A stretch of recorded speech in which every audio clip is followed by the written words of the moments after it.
Most days, Emma didn't care much about appearances. She liked her morning walks, her oversized sweatpants, and the freedom of popping into her favorite coffee shop before running errands. But that morning, instead of coffee, she decided to stop by the local bank branch. All she wanted was to deposit a check and ask a few questions about a new account. She never expected that her simple choice of clothes would spark whispers and side eyes. The moment she stepped through those glass doors, Emma could feel it right away. The way the teller glanced her up and down, the way two men in suits behind the desk paused their conversation to exchange smug looks.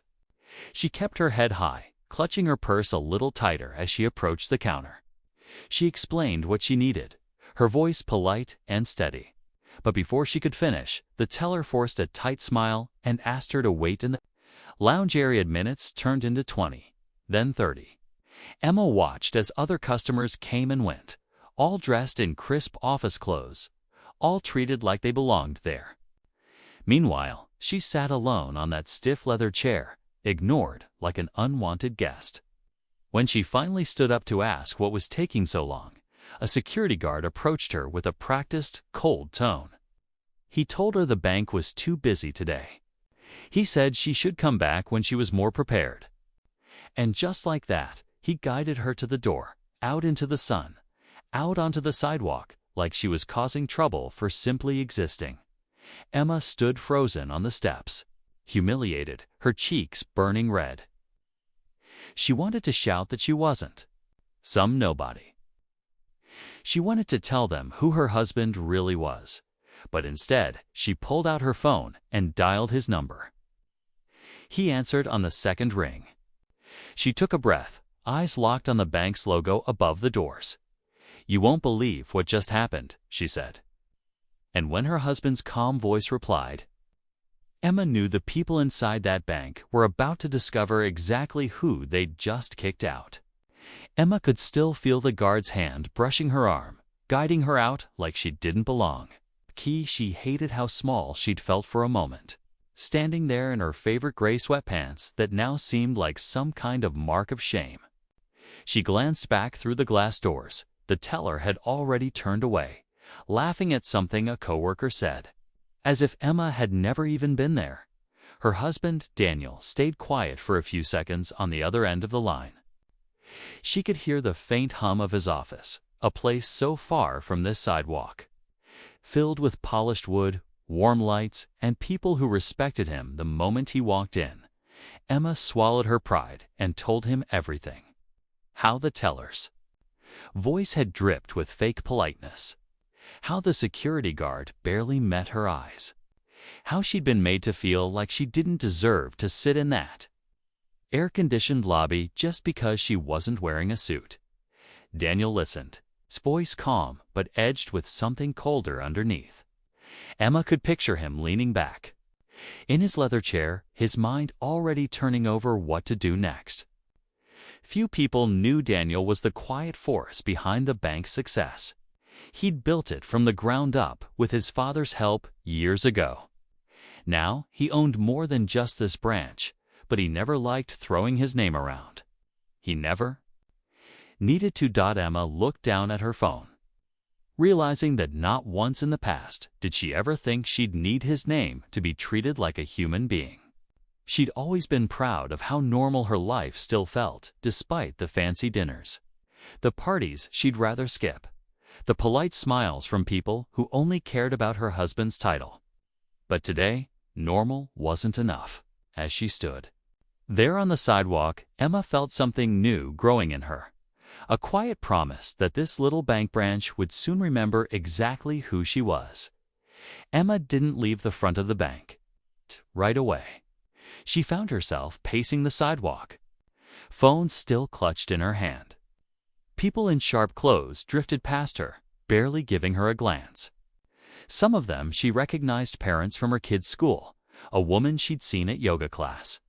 She wondered if they'd ever been treated like this, or if her sweatpants alone had painted her invisible. Inside, the branch manager, a man named Mr. Collins, sipped his coffee while going through paperwork. He hadn't noticed Emma at first, just another customer waiting around. But when the guard mentioned kicking someone out, he barely looked up from his screen. In his mind, people like that, people who didn't look the part, were more trouble than they were worth. He'd been working his way up in this bank for years and believed he knew exactly who deserved to be inside. Meanwhile, Daniel hung up the phone and leaned back in his chair. He stared at the framed photo on his desk. Emma, laughing at a picnic years ago, hair pulled back, sweatpants rolled at her ankles. Even then, she'd always been herself, never caring about showing off. That was one of the reasons he fell for her. He stood, pushing aside a stack of reports. He'd been trying to step back from the daily grind, hoping the new managers could handle things without him watching every move. Clearly, he'd been too kind back at the bank. The teller who first sneered at Emma checked her phone under the counter, bragging in a group chat about how she dealt with another freeloader. She didn't know her smug message would come back to her sooner than she could imagine. Emma finally turned and walked to her car. She felt anger mixing with something sharper, determination. She knew this wasn't just about her sweatpants anymore. It was about respect. It was about reminding people that you never really know who you're dealing with until it's too late. Emma drove home with her fingers drumming the steering wheel at every red light. She couldn't shake the way they'd looked at her. Like she didn't belong, like her worth was written on her clothes instead of her character.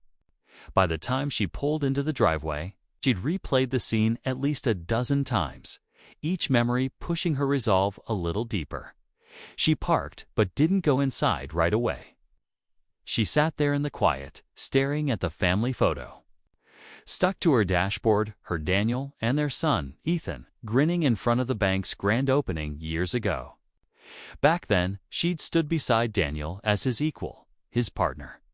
Somewhere along the way, people forgot that. Maybe she had to dot inside the bank. Mr. Collins finished his coffee and glanced at the lobby camera feed. He barely noticed the empty chair where Emma had been. He prided himself on keeping undesirable customers out, people he decided didn't match the bank's so-called image. He thought it made him smart. He had no idea the owner's wife had sat right there, quietly watching everything he'd built on his own assumptions. Daniel called his assistant, a sharp-eyed woman named Priya. She'd been with him since the early days, knew every branch manager by name, every teller's record, every complaint that crossed her desk. When she heard what happened, she didn't say much, just that quiet hum she made when she was already making a list in her mind. Meanwhile, word started to trickle through the local moms group chat. Emma hadn't posted anything herself, but someone saw her being escorted out and wondered what she'd done wrong. A neighbor typed, "I saw her at the playground last week.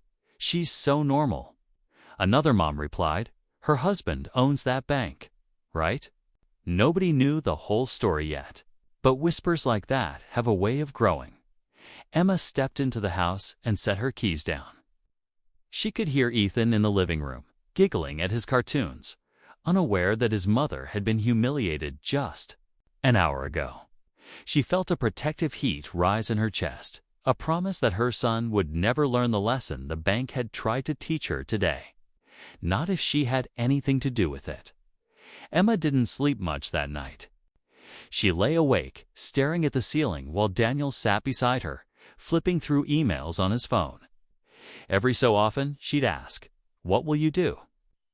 And he'd answer with that same calm tone that meant he'd already decided but wasn't ready to say it out loud.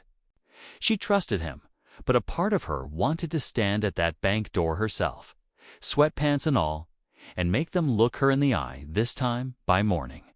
The small spark that started in the local moms chat had spread further. A neighbor posted about it on her community blog, a simple line about how a simple woman in sweatpants was kicked out of a bank she partly owned. Some people thought it was gossip, others shared it just because they loved a bit of drama. But each share carried the same sting of truth. You never know who you're turning away at the bank. Mr. Collins arrived early, straightening his tie as he stepped through the doors. He had no clue that a quiet storm was gathering. He greeted the same teller who'd ignored Emma, who now scrolled nervously through her phone, reading comments she wished she hadn't seen. Rumors were swirling, but no one inside knew for sure yet. Meanwhile, Priya was in Daniel's office before the sun came up, sorting papers and printing files. She spoke in low tones, each sentence short and sharp. Emma stood in the doorway, watching them plan something she couldn't quite read from their faces. Part of her felt strange. She'd always stayed out of Daniel's business side. But today, it felt personal.